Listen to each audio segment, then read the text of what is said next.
When the letter first arrived, I thought it was another condolence card. The envelope was heavy cream stock, embossed with the insignia of a downtown law firm. Inside, the words blurred together, but I caught enough to know my world was about to tilt again. The reading of Aunt Vivian's will, scheduled for Tuesday at 10 in the morning. In the days leading up to it, I walked the halls of her beach house in a daze. The house smelled faintly of sea salt and polished wood, the scent of her life still lingering. I couldn't separate the grief from the weight of responsibility pressing on me. She had been meticulous about everything: rules, business, reputation. I knew whatever she left behind wouldn't be small. On the morning of the will reading, I dressed in a navy suit she would have approved of. The courthouse-like precision of downtown offices always unnerved me, but I carried myself the way she taught me: chin level, stride steady. Harold Thompson, her lawyer of 3 decades, greeted me with a firm handshake and eyes that softened at the edges. He offered condolences again before motioning me toward a chair in his wood-paneled office. I folded my hands in my lap, steadying them against the polished armrest. I was prepared to hear about the estate, the beach house, the company shares, maybe a trust account I hadn't known about. What I wasn't prepared for was the jarring click of the door behind me. I turned, and time cracked open. 2 figures stood framed in the doorway. My father, heavier than memory, gray swallowing what used to be dark hair. My mother, thinner, her eyes shadowed, but her smile forced into something sweet. 16 years of silence collapsed into that moment. "Selena," my mother said, voice soft as though she had just tucked me in last night. "Look at you all grown up." I couldn't move. The air thinned until every breath scraped my lungs raw. My father's hand rose in a half wave. "We're your guardians," he said, as if the words were simple truth. Thompson's head lifted from his folder, his expression unreadable. My parents took seats across from me, their smiles tight, rehearsed. The will had not yet been read, but already the room was charged with something far more dangerous than paperwork. My mother leaned across the table before I had time to react. Her arms closed around me, thin but insistent, and I froze in place. The scent of her perfume hit me sharp, floral, oddly familiar, and I felt the years tumble backward in a rush I didn't want. When she pulled away, her hands lingered on my shoulders, her eyes searching my face as though she had the right to study me. "You look so much like Vivian now," she murmured, her smile quivering. My father sat beside her, his hand resting on the table with deliberate ease. "We've been trying to find you," he said, his voice low, carrying a weight I wasn't sure was regret or performance. 16 years is a long time, but we're here now. I wanted to laugh, but the sound caught in my throat. My chest burned with anger, yet underneath it was a dangerous pull, an old hunger for the parents I had once begged to come home. "We're your guardians," my mother repeated, softer this time, as if the words themselves could erase the years. "We only want to help." Across the desk, Thompson cleared his throat. He closed the folder in front of him with careful precision. "Perhaps," he said evenly, "we should set aside these questions of guardianship for later.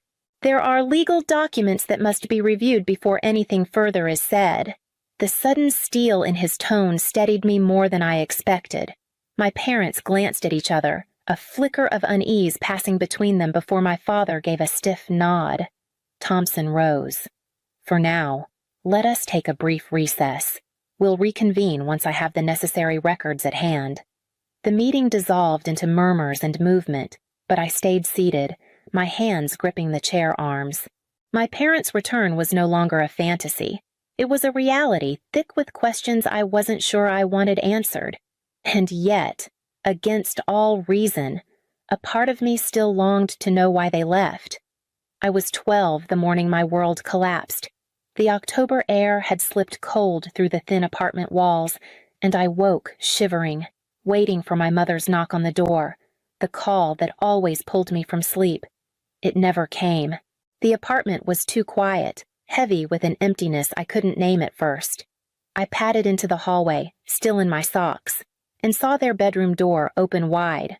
My mother never left it open on her bad days. She preferred the darkness. The closet yawned half empty, hangers swaying lightly as though they'd just been disturbed, drawers pulled out, only stray socks and folded receipts left behind. On the kitchen counter lay a single page, her handwriting small and rushed. "Selena, we cannot do this anymore. Vivian will take care of you. We are sorry." 16 words to end a childhood. I read them again and again, hoping I had misunderstood. I dialed my mother's cell phone until the battery gave out. My father's line was already disconnected.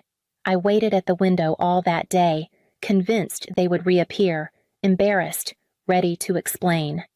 Night fell, and I curled on the couch with dry cereal, straining to hear footsteps that never came. On the second day, the landlord banged on the door, demanding rent. I stammered lies about my parents being away, but his eyes narrowed, suspicion flashing. He muttered something about calling social services. My heart hammered as I bolted the door after him. By the third day, the silence pressed too heavily to bear. I called my school counselor, my voice breaking as I tried to explain. Within hours, a woman from Child Protective Services arrived. Miss Dawson, with her steady voice and kind eyes, told me gently that my parents had left for good. That night, I packed what I could into a single suitcase, waiting for an aunt I barely knew to take me away. And when Vivian arrived, her face unreadable, I understood that my old life was over. The drive to Aunt Vivian's house felt endless, the road unwinding like a thread, pulling me farther from everything I knew. When we arrived, the house loomed against the sky, a grand beach property with windows that seemed to watch me as I stepped out of the car. Vivian didn't hug me or offer words of comfort. She only said, "Pack what you can carry was a wise choice. The rest can be arranged later." Inside, the order was startling. Not a cushion out of place, not a book askew. I trailed behind her, afraid even my footsteps might scuff the polished floors. That first night, she gave me a list wake at 7, breakfast sharp, beds made before leaving rooms, piano practice an hour daily, homework completed at a desk. Her voice was clipped but calm, and there was no mistaking the expectation that these rules were not suggestions. I tried to test her resolve.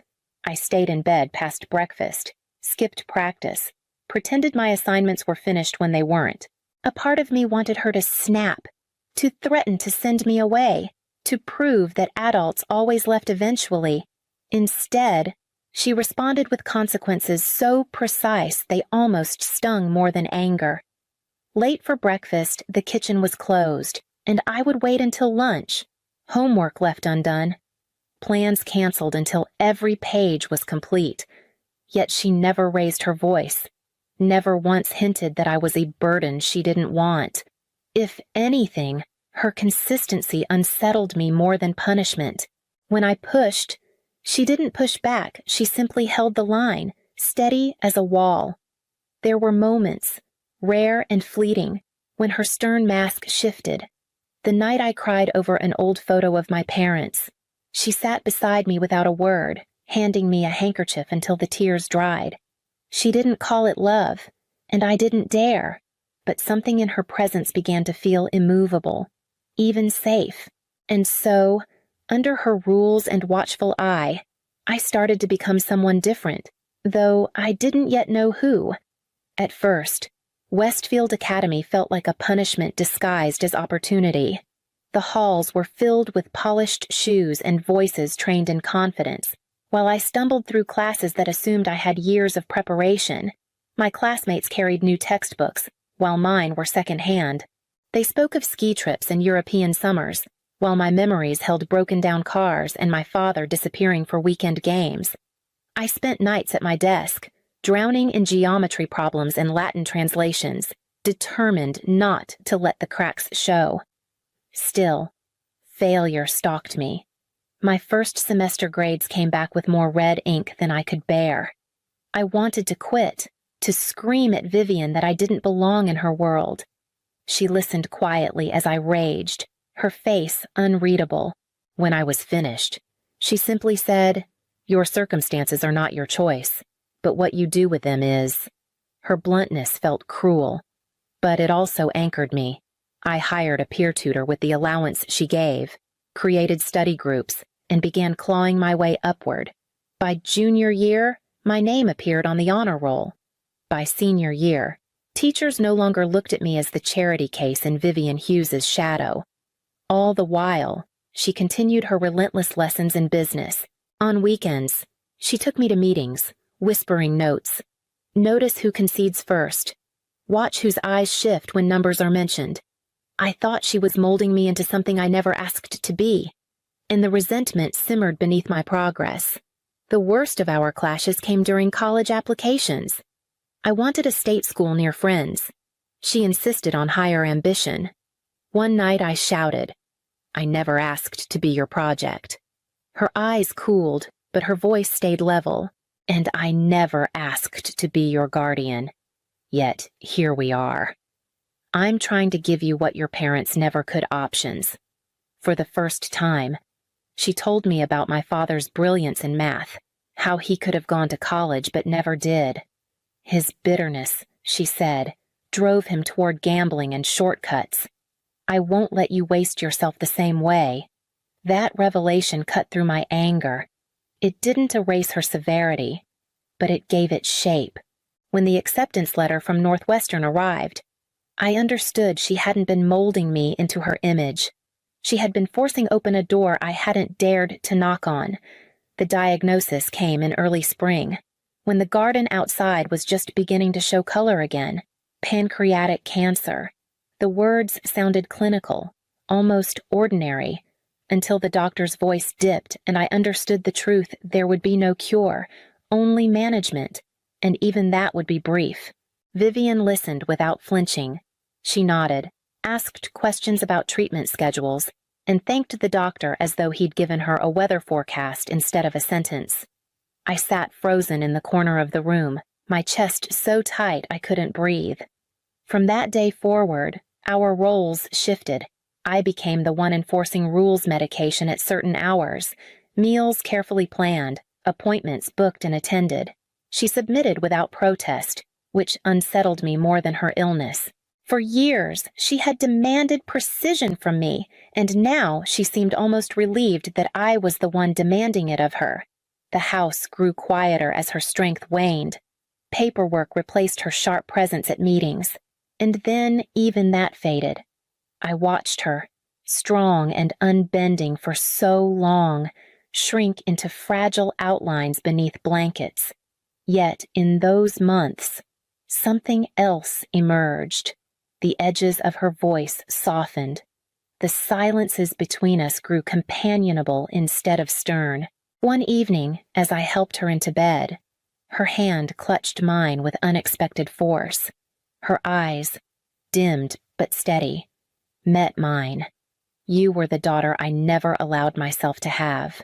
She whispered, "Taking you in was the best decision of my life." I swallowed hard, fighting the tears that blurred her face. I had waited years to hear words like those, and now they came when time was nearly gone. She passed away in her sleep 8 months later. The house, once filled with her footsteps and her rules, echoed with emptiness.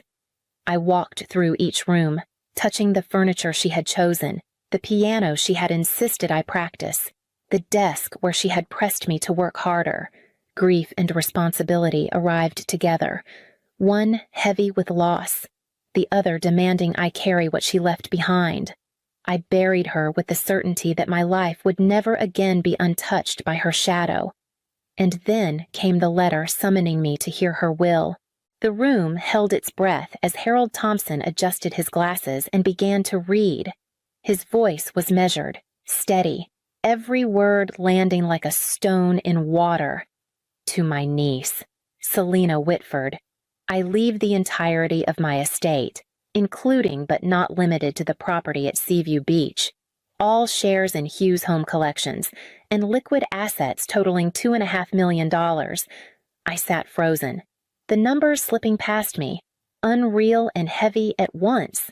My hands trembled against the armrests, not from greed or triumph, but from the crushing reminder that she was truly gone. And this was what remained of her life. Across the table, my parents leaned forward, their smiles faltering. My father cleared his throat. "Excuse me, Mr. Thompson, surely there must be provisions for us, as her legal guardians. We have responsibilities in guiding our daughter through such weighty matters." The word daughter stung. My mother nodded quickly, placing her hand over mine as though the last 16 years had never happened. "She's young. It would be overwhelming for anyone. That's why we're here." I pulled my hand back, my pulse sharp in my ears. Part of me wanted to stand and shout, to remind them they had forfeited any right to claim me. But another part, the 12-year-old who once waited by the window, hesitated, searching their faces for something real beneath the practiced smiles. Thompson closed the folder with deliberate care. "We will pause this discussion. Questions of guardianship and management require review of the full documentation, which I will prepare by tomorrow. Until then, no decisions will be made." My parents exchanged a glance. A flicker of irritation quickly smoothed into polite nods. I stayed silent, anger knotting with doubt inside me. They had returned at the exact moment Fortune had, and yet a dangerous part of me wondered if this was my chance to hear the answers I had craved for years. That night, I agreed to meet them for dinner. The restaurant was one Vivian had favored, all polished wood and quiet elegance. I chose it deliberately, hoping the formality might keep emotions in check. My parents were already seated when I arrived, my father standing quickly to pull out my chair, my mother smiling as if this were a reunion years in the making. For the first 20 minutes, conversation wavered between small talk and awkward silences. They asked about my education, my work, my life with Vivian. I answered sparingly, watching them both, trying to reconcile the faces across the table with the ones etched in childhood memory. Finally, my mother's eyes filled with tears. "We owe you the truth," she said, her voice trembling. "When we left, we were broken people. Your father's gambling had consumed everything, and I was drowning in depression. We convinced ourselves you'd be safer with Vivian. She had money, stability, a future we couldn't give you." My father nodded, looking down at his plate. "It was cowardly. I've been clean for 8 years now. Your mother found help, too. We thought of reaching out so many times, but shame kept us silent." The ache in my chest deepened. For a moment, I almost believed them. I wanted to. I wanted the years of silence to have a reason beyond neglect. But then the conversation shifted. My father lifted his glass, his tone softening. "Of course, we're stable now, but it hasn't been easy. The mortgage on our condo, $70,000, still hangs over us, and the medical bills for your mother's treatment." His voice trailed, waiting. My mother reached for my hand, her grip tight. "We're not asking for much, only a little help to get back on our feet. You have so much now. Selena, it would mean everything." The warmth drained from me, leaving only clarity. Their regrets bled too easily into requests, their apologies tangled with numbers. I pulled my hand back, keeping my voice calm. "I need time to think." I left them at the table, the taste of bitterness sharper than the food I barely touched, and walked into the night knowing Vivian's letter waited for me in Thompson's office. The next afternoon, Thompson's office felt heavier than before. My parents were already there, their lawyer seated beside them, but Thompson ignored the posturing and turned directly to me. From a locked drawer, He withdrew a thick file and a sealed envelope with my name written in Vivian's precise handwriting. "This," he said, sliding it forward, "was left for you to read in circumstances exactly like these." My fingers shook as I broke the seal. Vivian's voice seemed to rise from the page, crisp and steady even in ink. She wrote of the first months after she took me in, how my father had demanded $50,000 not to challenge the guardianship. How years later my mother claimed she needed money for cancer treatments that never existed. Each attempt had been documented, investigated, disproven. Tears blurred my vision, but I forced myself to keep reading. The letter revealed the truth I had never known at 16. Vivian had legally adopted me. She had chosen not to change my name, hoping I might someday reconcile with my parents. But in the eyes of the law, I had been hers ever since. "Family," she wrote, "is built through consistent care, not DNA. Blood may connect, but it does not entitle." I folded the letter slowly, the weight of it settling deep inside me, the flicker of hope I had carried since childhood that my parents might return for love, not for gains snuffed out cleanly. When I lifted my eyes, my parents were staring at me, their faces pale, their lawyer whispering urgently in their ears. Thompson closed the file with finality. "It seems," he said, "the matter is settled." And in that moment, I knew the final confrontation could no longer be delayed. They came to the beach house at dusk, their rental car crunching over the gravel drive as if they owned the right to arrive unannounced. I opened the door only far enough to block their way, but my mother slipped past me, her eyes roaming greedily over the high ceilings and ocean view. My father followed, his voice already rising. "You can't shut us out, Selena." "We are still your parents," he said, his words sharp with anger rather than love. I stood my ground. "You abandoned me." Vivian raised me. "She is my mother." For a moment, silence pressed between us, broken only by the crash of waves outside. Then the threats began, rumors they could spread, stories they could tell, their voices climbing with desperation. I didn't flinch. Thompson had prepared everything, from restraining orders to security cameras. Within minutes, 2 officers appeared at the door, their presence turning my parents' fury into a retreat masked as indignation. As the patrol car carried them away, I felt something inside me settle. The girl who once waited by a window for their return was gone. What remained was the woman Vivian had shaped steady, unshaken, unwilling to be claimed by those who had surrendered me. Months later, the papers were signed establishing the Hughes Foundation for Children Left Behind. With every scholarship granted, every home built, I felt Vivian's presence beside me. She had given me more than wealth. She had given me a map to become whole,